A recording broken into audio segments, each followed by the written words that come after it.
So hello everyone, we are Urban Matter Inc., an experiential design studio from Brooklyn, New York. My name is Shagun Singh, I'm the interaction designer on the project, and I'm here with my partner Richard Lin, who's a creative technologist on the project. So we are here to talk about Airbare, which is a public art and an urban sensing project that visualizes air quality data which has been collected from sensors deployed in downtown Louisville. So the project is a result of a huge team. The idea was conceived by Creative Commons, who wanted to collect environmental data from networked sensors and make it available in the public realm. They also wanted to create civic engagement around the project through a public art piece, which is where we came into the being. And the sensors were created and deployed by Many Labs, which is a startup in San Francisco, and all the on-site logistics and community interaction was handled by Office of Civic Innovation, Louisville government, and a nonprofit organization called Louisville Downtown Partnership. The project was finally funded by Robert Wood Johnson Foundation. As you may have guessed, the project is in downtown Louisville, and we chose Louisville because of its interesting past with air pollution. This is a picture of downtown Louisville taken in the early 1940s, and as you can see, the air quality is particularly bad here. And that's primarily because of increased industrialization in the early 20th century. And this is a more recent picture of it that we took last December. As you can see, the air quality has become a lot better. However, Louisville is still one of the more polluted cities in America right now. So our task was to gather all this data we were collecting from these sensors and make it addressable and approachable to the community. And also create grassroots level engagement so that people could do more on their end to reduce air pollution.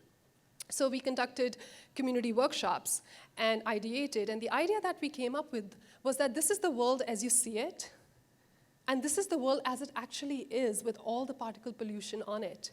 So our challenge was to frame this conversation, and that is how Airbare was born. So through Airbare, we are actually making real these air pollutants. So these are real air pollutants that you see that the users are interacting with because we gamified it.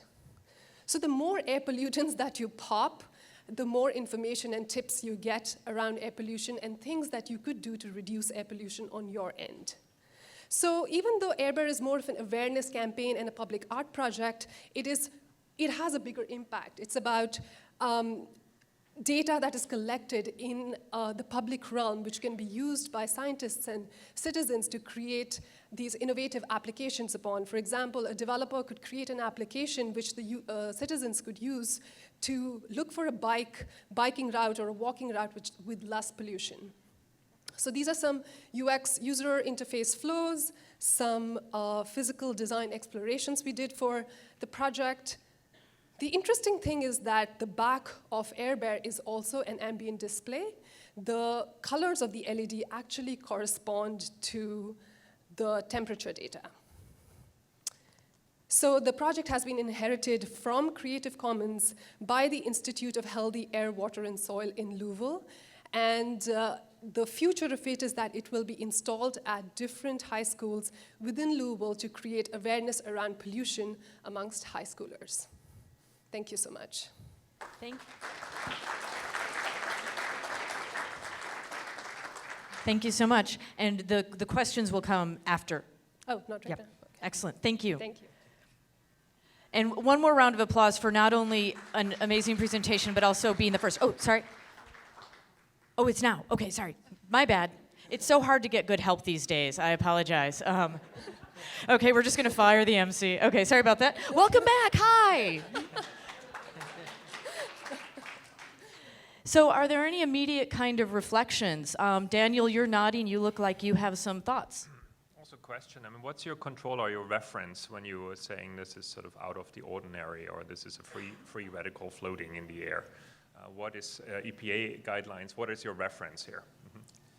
Well, we're using the sensors are designed by Many Labs, and I think that they are just reporting in general the carbon monoxide levels, the temperature, and particulate matter 2.5. And what we're doing, we actually have a partner with a health care company called Propeller Health that did a long 2-year research based upon networked asthma inhalers, and so we can predict events of asthma inhalers with levels of carbon monoxide and particulate matter and temperature. It's like this baked-in formula, which actually shows on the display. You could see, based upon how many asthma inhalers events would happen at that moment, we change color intensity and density of the color. Joel, I wanted to ask you as an artist, I think one element that's really interesting about this project is the element of kind of almost fun, that it's like bubble wrap for air pollution. And I was wondering what thoughts you had in terms of the visual aspects and the engagement aspects of the project. Well, certainly one of the questions that I have is, you didn't speak specifically to the site locations of the installation elements of the piece, including the sensor network itself. So I'd like to hear a little bit more about that, if you will. So the project is in downtown Louisville. That's where it's installed. And each sensor is actually installed right next to the project. And it's still in, the project is still in process. So the idea is that, 5 sensors have already been installed. And the idea is that as we raise more funds, more of these installations can be placed right next to the project. But for now, the sensor is in downtown Louisville, and the project is in downtown Louisville as well.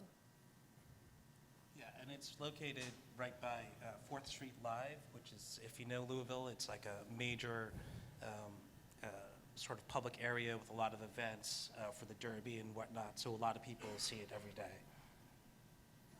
Right. I would Sorry. Yes, go ahead. Yeah, Corey and then Yeah. Helen. so real quickly, I mean, you mentioned that one of the data that the user receives is the asthma levels and where it might occur. What other data is given through information to the user? So it's tips. It's essentially, so the idea is that it is an awareness project. It allows people to understand what they can do on their end to reduce air pollution. So one of the tips that was up there was, fill up your gas tanks in the evening versus afternoons because the fuel evaporates and that's wastage. And it also increases air pollution. So these are like small things that we don't do on a regular basis. So the project itself just allows users or gives them these like really simple tips to do every single day so that they can make an impact. Great. And Helen, and then I want to make sure we get Anne as well. Okay, I'll be quick. So to what extent do you anticipate that this will have an impact on norms and behaviors, and how will you measure that?